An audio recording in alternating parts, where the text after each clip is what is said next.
LIC के एक नए insurance plan single premium endowment plan के बारे में बताने वाला हूँ, जिसका प्लान नंबर है 917। इस इंश्योरेंस प्लान के नाम से ही पता चलता है कि ये एक सिंगल प्रीमियम प्लान है, यानी कि इसमें जो आपका प्रीमियम है वो आपको सिर्फ एक बार पे करना होगा। आपने काफी बार सुना होगा कि आप बैंक में FD करा सकते हैं, जिसमें आपको एक साथ कुछ पैसा जमा करना होगा कुछ टाइम पीरियड के लिए। वो टाइम पीरियड 1 साल हो सकता है, 2 साल हो सकता है, 5 साल, 10 साल, 20 साल, जो भी आप टाइम पीरियड चूज करते हैं उसके हिसाब से वो आपको पैसा एक साथ जमा करना होता है। और जब आपका वो टाइम पीरियड पूरा हो जाता है तो उसके बाद जो भी आपका पैसा है वो बैंक की तरफ से विद इंटरेस्ट आपको मिल जाता है। ऐसा ही LIC के इस इंश्योरेंस प्लान में होता है। यहाँ पर आपको आपका पैसा कुछ साल के लिए इन्वेस्ट करना होगा और जब आपका पॉलिसी का टाइम पीरियड पूरा हो जाएगा तो आपका पैसा विद बोनस आपको दे दिया जाता है। लेकिन LIC में यहाँ पर आपको इंश्योरेंस कवर भी मिलता है, यानी कि FD का बेनिफिट तो आपको मिलेगा ही मिलेगा, साथ में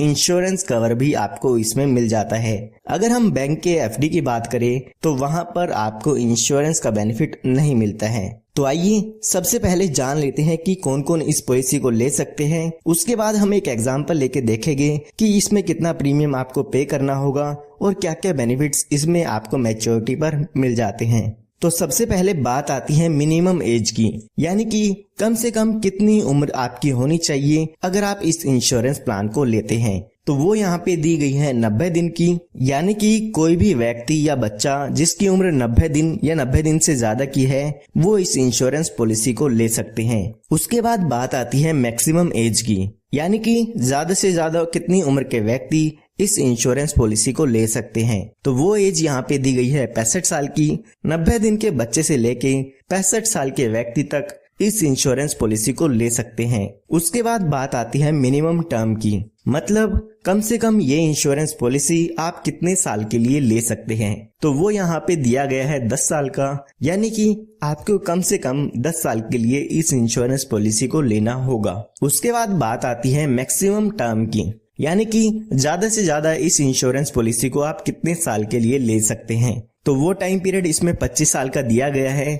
यानी कि कम से कम आप इसको 10 साल के लिए ले सकते हैं, ज्यादा से ज्यादा 25 साल के लिए ले सकते हैं। इसके बीच में आप कोई भी टर्म ले सकते हैं, जैसे कि 11 साल, 12 साल, 15 साल, 20 साल, जो भी आपको सही लगती है वो यहाँ पे पॉलिसी टर्म आप ले सकते हैं। उसके बाद बात आती है मिनिमम सम एश्योर्ड की, यानी कि कम से कम बीमा आप इसमें कितने रुपए का ले सकते हैं। तो वो यहाँ पे दिया गया है 50,000 रुपए का। इसका मतलब ये नहीं है कि इसमें आपको 50,000 रुपए पे करने होंगे। इसके बेसिस पे जो भी आपकी इंश्योरेंस पॉलिसी का प्रीमियम है वो कैलकुलेट किया जाता है। उसके बाद बात आती है मैक्सिमम सम एश्योर्ड की, यानी कि ज्यादा से ज्यादा बीमा आप इसमें कितने रुपए का ले सकते हैं। तो उसके लिए यहाँ पर कोई भी लिमिट नहीं दी गई है। जितने लाख रुपए का बीमा आप इसमें लेना चाहते हैं वो आप यहाँ पे ले सकते हैं। ये आपकी इनकम पे डिपेंड करता है कि ज्यादा से ज्यादा बीमा LIC आपको आपकी इनकम प्रूफ के अकॉर्डिंग कितना देती है। आइए अब एक एग्जाम्पल लेके इस इंश्योरेंस प्लान के बारे में जानते हैं। तो एग्जाम्पल समझने के लिए मान लेते हैं कि आपका जो बच्चा है वो 1 साल का है, उसके लिए आप ये इंश्योरेंस पॉलिसी लेना चाहते हैं और मान लेते हैं पॉलिसी टर्म हम 25 साल की, यानी कि 25 साल के लिए इस पॉलिसी को आप इसमें लेना चाहते हैं। जो भी इस पॉलिसी का इंश्योरेंस कवर होगा वो यहाँ पर 25 साल के लिए रहेगा। उसके बाद अगर हम बात करें सम एश्योर्ड की, तो यहाँ पर हम मान लेते हैं कि 10 लाख रुपए का बीमा आप इसमें लेना चाहते हैं। तो यहाँ पर जैसे कि हमने माना था कि अभी आपकी बच्चे की उम्र 1 साल की है, तो यहाँ पर जो आपको प्रीमियम पे करना होगा वो पॉलिसी शुरू करते समय 4,51,701 रुपए का प्रीमियम इसमें पे करना होगा। उसके बाद आने वाले 25 सालों के लिए आपको यहाँ पे वेट करना होगा, क्योंकि हमने पॉलिसी टर्म 25 साल के लिए थी तो इसीलिए हमको आने वाले 25 सालों तक इंतजार करना होगा। अगर आप 20 साल के लिए पॉलिसी लेते हैं तो आपको 20 साल का वेट करना होगा। इसी तरह से 10 साल की पॉलिसी लेते हैं तो 10 साल आपको यहाँ पे वेट करना होता है। उसके बाद जब आपका ये टाइम पीरियड पूरा हो जाएगा तो उस समय इस पॉलिसी की मैच्योरिटी हो जाती है।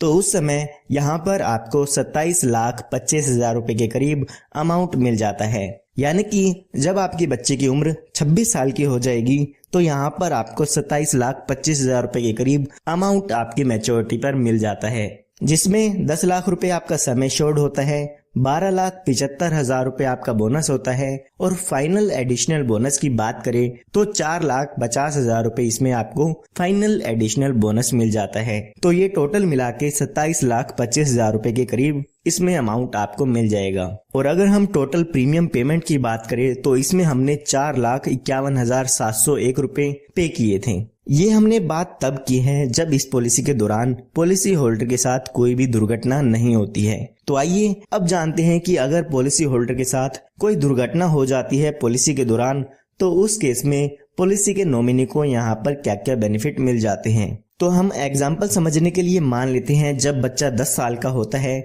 तो यहाँ पर किसी कारण से उसकी डेथ हो जाती है। तो उस समय जब भी यहाँ पर डेथ हो जाएगी तो यहाँ पर आपकी पॉलिसी खत्म हो जाती है। तो यहाँ पर पॉलिसी खत्म होने पर डेथ बेनिफिट मिलते हैं। जब भी यहाँ पर आपकी पॉलिसी खत्म होगी उस समय आपको यहाँ पे सम एश्योर्ड का अमाउंट मिलता है।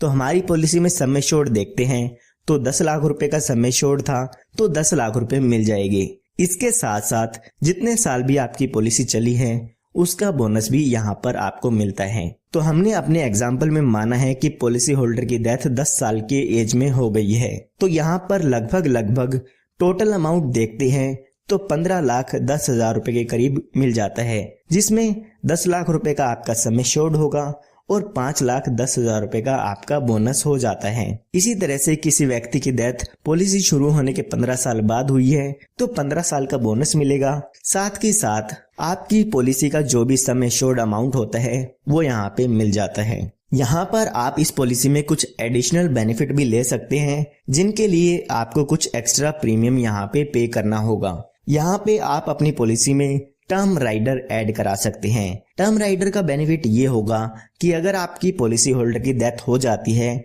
तो उस समय पॉलिसी होल्डर की डेथ होने पर जो आपको बेनिफिट मैंने आपको बताए हैं वो तो मिलेगा ही मिलेगा, साथ में 10 लाख रुपए का अमाउंट और आपके यहाँ पर पॉलिसी के बेनिफिट में ऐड कर दिए जाते हैं। आपको याद रखना है कि ये बेनिफिट तभी मिलेगा जब आपके पॉलिसी होल्डर की डेथ हो जाती है। इसी के साथ साथ आप यहाँ पे एक और बेनिफिट ऐड करा सकते हैं जो कि है accidental death and disability benefit का। यानी कि अगर पॉलिसी होल्डर की डेथ एक्सीडेंट के कारण होती है तो यहाँ पर आपकी पॉलिसी में 10 लाख रुपए और ऐड कर दिए जाएंगे। यानी कि जो बेनिफिट आपको मैंने बताए हैं वो तो मिलेंगे ही मिलेंगे, साथ के साथ 10 लाख रुपए और आपके बेनिफिट में ऐड कर दिए जाते हैं। यानी कि 15,10,000 रुपए तो मिलेंगे ही मिलेंगे, साथ के साथ 10 लाख रुपए आपको टर्म राइडर के मिलेंगे और एक्सीडेंट के कारण डेथ होती है तो यहाँ पर आपको 10 लाख रुपए और मिल जाते हैं। ये दोनों बेनिफिट अगर आप अपनी पॉलिसी में ऐड कराना चाहते हैं तो कुछ एक्स्ट्रा प्रीमियम देके आप इन बेनिफिट्स को अपने पॉलिसी में ऐड करा सकते हैं। यहाँ पर काफी लोग पूछते हैं कि इसमें रिस्क कवर कब से शुरू होता है।